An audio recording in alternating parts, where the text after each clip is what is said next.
A deadly arson attack at an animation studio in Japan has proven devastating. At least 33 people are feared, and dozens more were injured in the attack. Rescue operations are still ongoing. A man was reportedly seen spraying gasoline around the building before it was quickly engulfed by flames. Ramy Inocencio has more details about the attack and the suspect. I'm going to make this very, very short and sweet.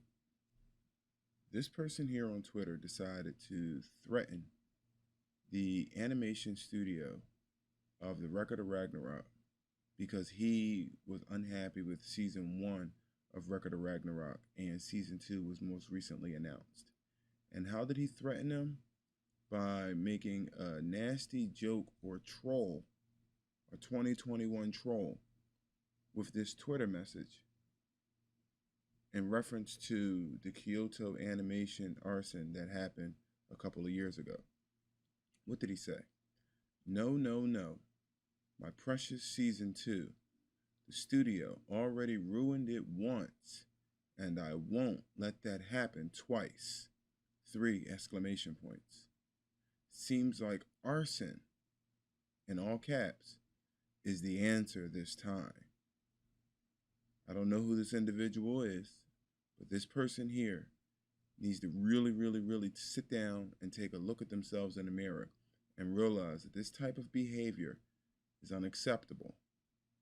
The anime and manga community needs to report this guy immediately if you know who he is.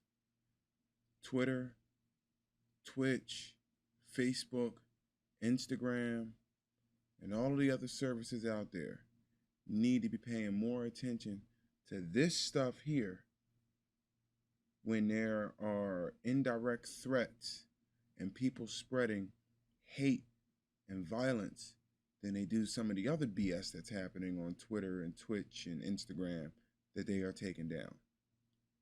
This here is completely unacceptable, and it's sad.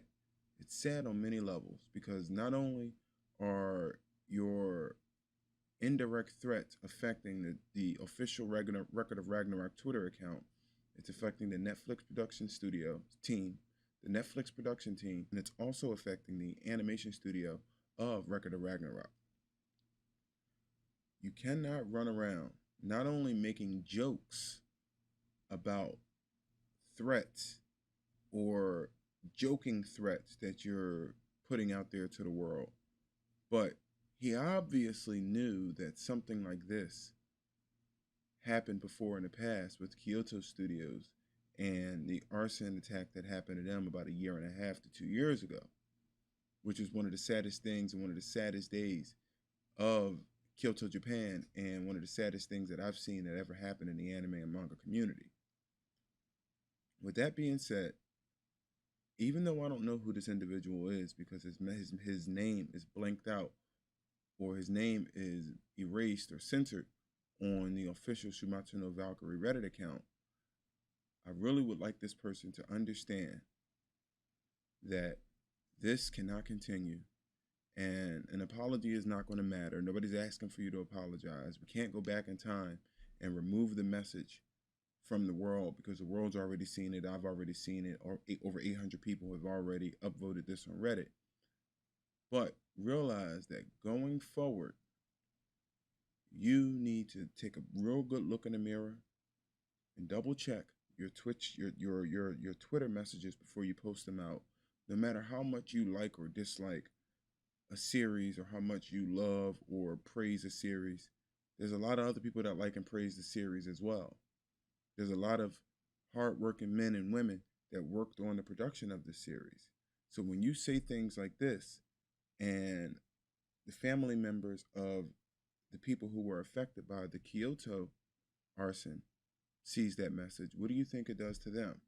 So you think that you're only going to affect the Shumatsu no Valkyrie team, and it's having a larger effect on more people around the world because your message is invoking feelings and negative memories and things of that nature that is unnecessary to be invoked, especially by your negative message and troll that you're putting all over the internet. This is disgusting. I'm glad that this individual here on Reddit actually brought it to everybody's attention because this will catapult us into a greater conversation just about being more careful in general about what you say on the internet, especially if you have a large audience. There's nothing wrong with not necessarily liking a series or having your opinion, loving it or hating it, but there is a level of maturity and responsibility that is required when you have a large audience. And I think it's about time that people are held accountable for what they say and what they do in the public space of Twitter, Instagram, Facebook, YouTube, Twitch, and so forth. I don't really have much more to say on this other than this is disgusting. Threats to the community, threats to the studios, threats to these employees are unacceptable, and I hope that somebody takes action to make sure that this individual can't go as far as to say these types of negativity and stupidity towards hardworking people and towards people who lost someone during the Kyoto fire back a few years ago. With all of that being said, don't forget to like, share, and subscribe. Definitely share this video around. Make sure that this message gets to this individual. We don't have his name, as you can see on screen, but eventually I'm sure it could possibly get to him with the power of the internet. With all of that being said, salute to the family. Peace out. Y'all have a fantastic day.